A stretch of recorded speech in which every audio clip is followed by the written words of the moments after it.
America. My name is Osei-Frimpong. I come to you live every week. I'm going to do a Thursday show tomorrow, but right now I'm going to do a show on a cultural roundup. I want to do a series of just culture because culture is how we make sense of our freedom. Culture helps us make sense of our freedom. We're not determined by the objects in our life, but the objects in our life present themselves to us, and then we have to decide what to do with what presents themselves to us, and how we make ourselves what we are through our interactions through what presents itself to us. And so we need culture, right? Instinct helps us navigate nature, and culture helps us navigate other people and some of our freedom, right? So, yeah. So we have cultural products, and I'm going to talk about them. We're going to talk about the movie Hustlers. We're going to talk about the movie Don't Look Up. We're going to talk about the television show Secession. And I'm going to talk about Brian Simpson's Netflix special, which is actually really good. At least fulfilling for a half hour, right? So first, the movie Hustlers came out a few years ago with Jennifer Lopez and this Asian actress I kind of like a lot. All right, so Hustlers. I saw it. Constance Wu. Fan of Constance Wu, fan of Jennifer Lopez. Jennifer Lopez is very attractive, right? Keke Palmer is funny. So it's about these strippers. And if you've seen it, it's based off a true story. I read the article right after I saw the movie. It's a story about like a bond between strippers, and then how the financial downturn leads them to get in the business of drugging and robbing men. Right? So they're strippers. And then, they hit a bad spell stripping. So they turn to the hard crime game and drug and rob men. Now, Cardi B, who's in the movie and used to be a stripper, admits that she used to do this because, it's all in the game. And, there's a way in which there's a little bit of an Omar aspect to them. Omar from The Wire, because Omar made his name like robbing drug dealers. He robs drug dealers, and that was his thing. And so these women, at first, they just drug and rob jerks, right? But then that stops being, as lucrative as it could be. And so they start rubbing and drugging and robbing anyone who thinks Jennifer Lopez is attractive. So they would get these guys who think Jennifer Lopez is attractive. I am one of them. I think Jennifer Lopez is very attractive. And if she starts, flirting with me or whatever, I will liable to make decisions that I ought not make. But then these guys who would get kind of ensnared by these women, they would drug them and then rob them. Drug them and then rob them. And this is based off a true story of attractive strippers who would drug and rob men. And in the real life, these women didn't get to go to jail. They just got probation. Make no mistake. They drugged and robbed these guys because a girl's got to eat. But we're so uncomfortable sending attractive women to prison that we didn't understand how to do it. So it was actually a very sweet movie about these very good, interesting, nice women who had a nice friendship with each other and then would try to and made money drugging and robbing guys. At first the guys were jerks, right? It was just these asshole jerks. And so, it wasn't actually sympathetic, but the guys were jerks. But then they just tried to drug and rob anyone who they could, right? And that was the movie. And it was actually a very good movie because it turns out that regular people will do awful things if they haven't been properly acculturated. And so this was a movie about regular girls who were using what, the Lord gave them, or in the case of Jennifer Lopez and a few other, what the Lord and a few very well-trained doctors with silicone gave them, and would drug and rob men. This is date rape, but they all ended up with probation.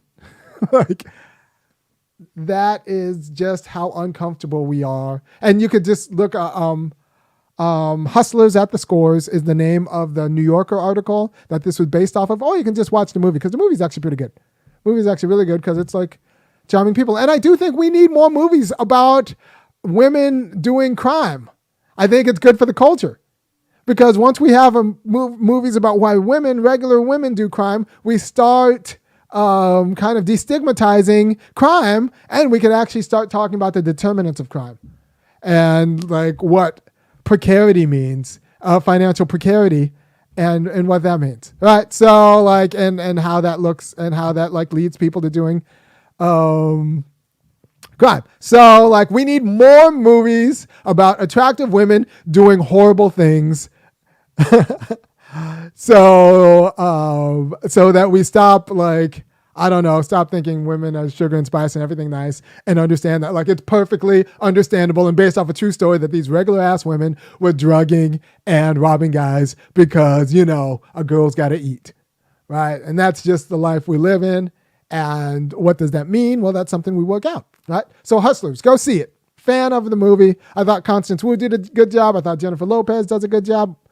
I thought like it's important. Like it's important for the culture for us to see these women behaving badly, right? Next, Don't Look Up. More complicated view about Don't Look Up. I think it's a fine satire, especially shows elitism and what I think of as like I thought liberal elitism, because I think Democrats are huge elitists. I think they half-ass labor politics and they half-ass a lot of things, but I think no, the patriarchy isn't just soft on gals. Patriarchy protects in-group women. It protects in-group women, which is why, you know, white women vote for Trump. They don't do it because they're confused about their interests. No, they do it because like they want some guy out there killing and earning so that they can live in their nice protected home. They don't like these women are not. I'm looking at the comments. These women are not confused about their interests. When they vote Republican, they want an earner who's going to protect them by exploiting everybody else, especially black people. Right? So they want an earner who's willing to like string up the occasional Negro, and if they want a cockroach or a rodent or a Negro taken care of, they want to be able to like call on a dude to go do that, to go kill the cockroach, rodent, or Negro who's bothering them. Everyone's a feminist until they want a cockroach, rodent, or Negro taken care of, and then they call some white guy to go do it for them. All right, so that was Hustlers. Now we'll talk about Don't Look Up. Don't Look Up, you know, I thought it showed how elitist, you know, people in power really are, right? So it does a good job on showing media and political elitism. I think a better movie is National Champions. I guess I'll do a whole show on National Champions if I haven't done it already. I'm going to do a whole show on National Champions because you should watch that instead. National Champions, you can see it on Amazon right now for a little bit of money, but gather some people together and see National Champions. It's about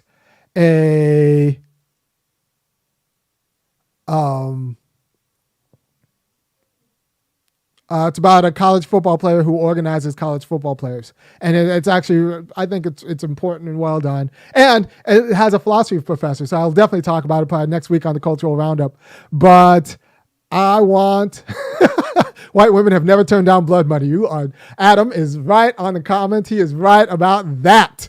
Like, white women have never turned down blood money. Nope. They will never turn down that inheritance from grandpa, even if grandpa touched them. They will not turn down that inheritance, and they will act like they earned it. And that is just the truth. And they will suck up to that uncle who they'll pretend that they hate right up until it comes between them and the inheritance, in which case they will just toe the line. Right. So, Don't Look Up. Thought it was a pretty good movie about climate change, I guess, in terms of liberal elitism. What I don't like about the climate change discourse is white people love to talk about climate change, but don't like to talk about reparations. But yet they expect black people to really get on board because climate change affects us. Climate change does affect us, but so does standing degradation, right? So being black is just going to pretty much screw up black communities. It's going to take 10, 15 years off of black communities until we deal with racism. right? Until we get our reparations, just being black in the United States is going to take 10, 15 years off of black communities and degrade us all the way through. Climate change is going to do the same thing, but why should I care about climate change when you don't care about the other thing, right? So I'm going to need you, if you want me to care about climate change, which is cool, I'll care about climate change. I'm going to need you to care about making my people whole. Right? I'm going to need you to care about making my people whole. And what does that mean? Like, I need you to fight for reparations. Or, the Bernie left is going to be very good about like saying, well, climate change affects everyone. It'll affect black people more than everybody else. So you should fight for the left. And then we'll talk about reparations. But that's not how it works. And then you're going to be surprised when black people will destroy their candidate. Look, a lot of people eat on the wrong side of the climate debate. And a lot of people eat on the wrong side of the white supremacy debate. You can say that white supremacy is bad for the United States, but actually it's pretty good for a lot of white people. And if you're willing to sell out black people, it's pretty good for a lot of black people. Especially those who are willing to suck up to liberal and conservative white supremacists. So pretending that there isn't money to be made being silent on racial and climate justice or a good life to be made being silent on these issues is just ludicrous, right? John Lewis and James Clyburn, made a lot of money sucking up to liberal white supremacists and even doing their bidding. It's a good money. I talk to any black man who makes over 60 figures, and you're finding someone who makes a good living, treating other black people like trash. Because the only way, one of the few ways you get a 6-figure black job as a black person in the United States is by ignoring or papering over huge racial justice issues. That's a good way for a black person to make money. So to pretend. You can make money being a racist. You can make money being a climate denier. And if you want us to actually fight for climate justice and you want us to fight for, I'm going to need you to fight for racial justice. Because I could be a climate denier and make better money and I don't know. So you got the progressive left expects everyone to fall in line because their issue is so important. But when really there are a lot of important issues and we're all going to die anyway.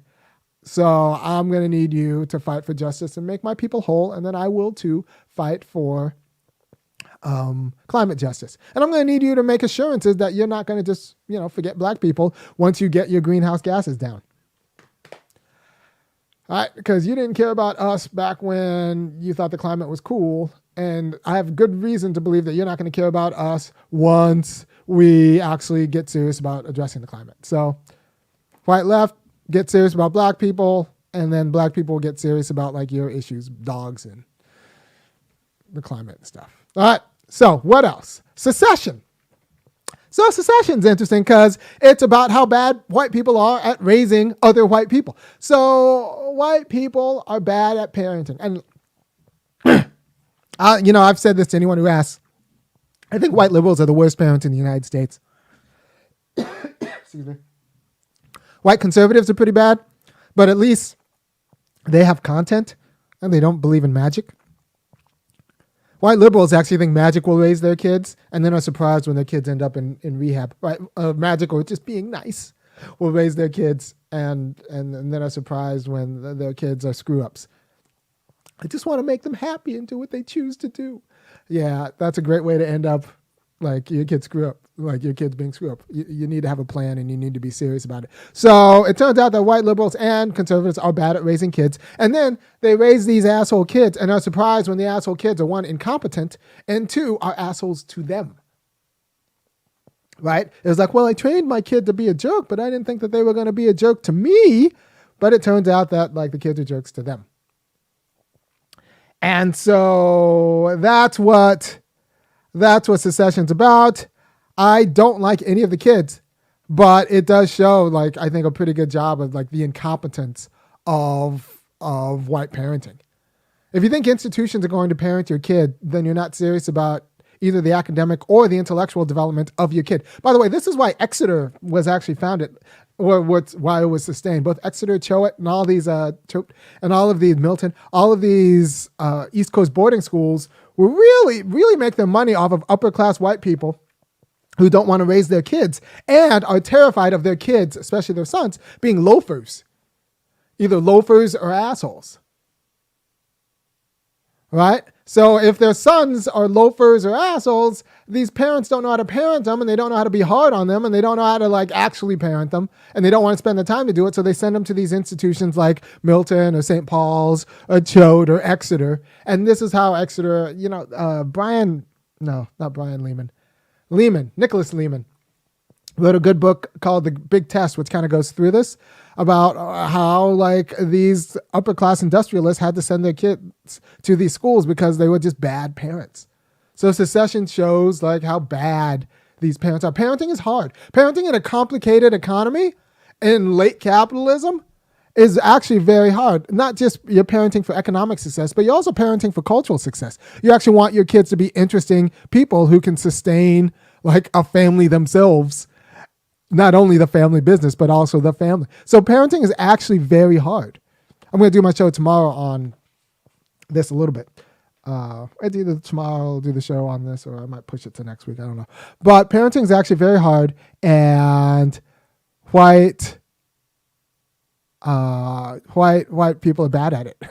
White conservatives are bad at it in a way that white liberals are bad at it. And white conservatives are bad at it in a way that's different than the white liberals are bad at it. White liberals are bad at it because like they don't have content, and they just think like magic and choice and making them happy will do the job. And white conservatives are bad because they have bad content. They just have like conventional content that is just like patriarchal and white supremacist and awful, right? So yeah, JoJo's right. Cardi B admitted that she was like that she used to drug and rob people. Like that was all in the game. That was all in her game. All right. So white conservatives are bad. I'm looking at the chat right now, and that's why I said that. White conservatives are bad at raising kids in a way that's different than white liberals are bad at raising kids. Secession shows about how like these white people are bad at raising kids. And I think it's pretty accurate. Having been around a lot of the whites, they are awful parents for different reasons, but they are awful parents and atrocious single parents, like calamitously bad single parents. But they have so much money that like, it doesn't always express itself how like awful they are. But a lot of their money goes to like rehab and therapy visits for their kids because they're so bad at raising kids. All right. So next, Brian Simpson's Netflix special, which I saw last night and is fantastic. Brian Simpson's a black dude. Looks like he's about my age, maybe a little older. But it was good. It was good. So Netflix Brian Simpson comedy special was really, really good. And just look it up. And he has this line about how like black people, America treats black people the way that cashiers treat pennies. You're legally bound to accept them. But, you get 4 or 5 of them and you're like, what the fuck is this bullshit? So that's how black people are treated by America. And I think it's appropriate. And he does a whole thing. He does everything. I don't think he doesn't go after the gender aspect in a way that I think he should. And I think that's responsible because you can't just talk about white people in the abstract. You have to talk about them gendered. Because that's how whiteness expresses itself, through differentiated gender roles that work together and complement each other in a way that like actually sustains white supremacy. But he does, make some pretty insightful moves for a comedy special. And that line about black people being like pennies is actually like, you're legally bound to accept them as tender, but you don't want to. And then the Texaco guy said the same thing about like black people are kind of like the black jelly beans. Everyone kind of picks around them, and so they're just at the end, when the picking's all done, they're just kind of stuck in the bottom of the bag because nobody wants them. So that's Texaco executive said that. But the legal tender bit is actually good because a penny is good, but like 8 or 9 of them, you're like, I don't want these pennies. It's not real money. And just like black people, you're not real Americans. You're like, I guess I have to pretend that you're real Americans, but like, can you give me a dollar bill? When I talk to real Americans, I'm just I'm not talking about black people. Those are other Americans. Those are just kind of like extraneous, disposable American. People just throw pennies away. And when you got a bunch of pennies, you just kind of throw them on the ground. If only poor people bend down to pick up a penny because you hurt your back, it just wasn't worth it, right? Poor people bend down to pick up a penny. So that's black people. We're pretty much disposable, although we legally count for something. So do Black Lives Matter? Well, I don't really. Do pennies matter? They're legal tenders. And if you get 100 of them, it counts for $1. But that's something you're going to have to ask yourself. So that's good for the culture. Watch Hustlers. I guess watch Don't Look Up if you want like a good criticism of elitism. Secession, good because it shows how bad white people are at parenting.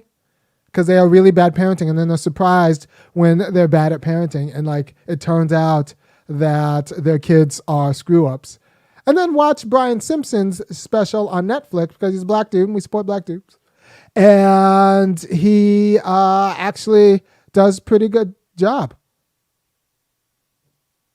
Right? He does a pretty good job in his half-hour special. So that's a cultural roundup. I'm going to try to do this probably every week or so because I believe in the culture. And culture helps us make sense of our freedom. And so the Thursday show will be like, heady philosophy. And then the cultural roundup will just be about how pop culture kind of helps us make sense about our freedom and the ways we might be brainwashed by the pop culture. So thank you for your time. And look, this takes a little bit of brain power, and I think I'm contributing something to the long conversation of Western thought in my way, or at least helping you not screw up your lives, squandering it.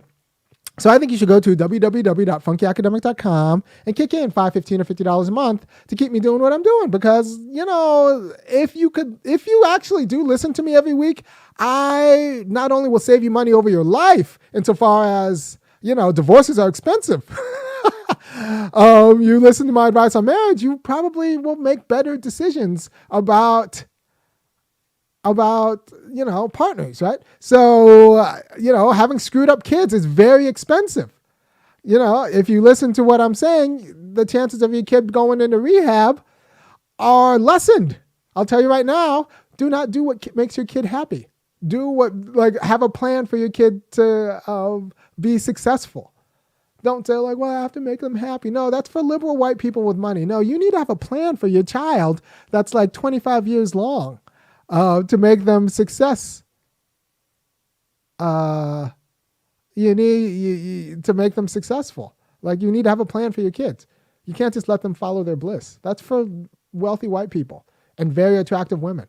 That's not the plan for black people. Right, so you need to have a plan if you're gonna not have a screw up as a kid. Right, so this kind of advice is actually will save you money in the long term. So I think you should give me money now because I don't have to do it, but I am. And depending on who you talk to, I'm making myself downright unemployable or cutting in my own earnings by giving you the truth, giving you that secret knowledge. All right, so go over to www.funkyacademic.com and kick in $5, $15, or $50 a month. And I will see you tomorrow. What was the name of the other show? Well, the Brian Simpson special on Netflix. Secession's a show on HBO. Don't Look Up is a movie on Netflix. And Hustlers is a movie that came out about 2 years ago with Jennifer Lopez and Constance Wu. Yeah, thank you for your time. And I will see you. Pass this around to all you people. And I will see you tomorrow when I talk about either homeschooling black people. What do you think I should talk about? I'm either going to talk about homeschooling black people or what we get wrong about inflation. Homeschooling black people or what we get wrong about inflation. What should I talk about? I'm waiting for the comments. Black homeschool or inflation. I'll decide. All right. Because we get the inflation conversation wrong, and black people need to homeschool with a purpose if they're going to homeschool at all. Because white people will just shut schools down, and then we'll be screwed because we are essential workers. So if you're going to homeschool, I'll tell you how to do it. Or if we're going to talk about inflation, we need to talk about production. not just, well, too many poor people have money, so now there's inflation. No, it's because we cut off production, and we should have actually thought about production in a serious way. So I'm going to talk about inflation tomorrow and how we get the inflation conversation wrong, and how we should like fix it, like get it right in a way that doesn't just like keep poor people poor. And I'll see you when I see you. Bye.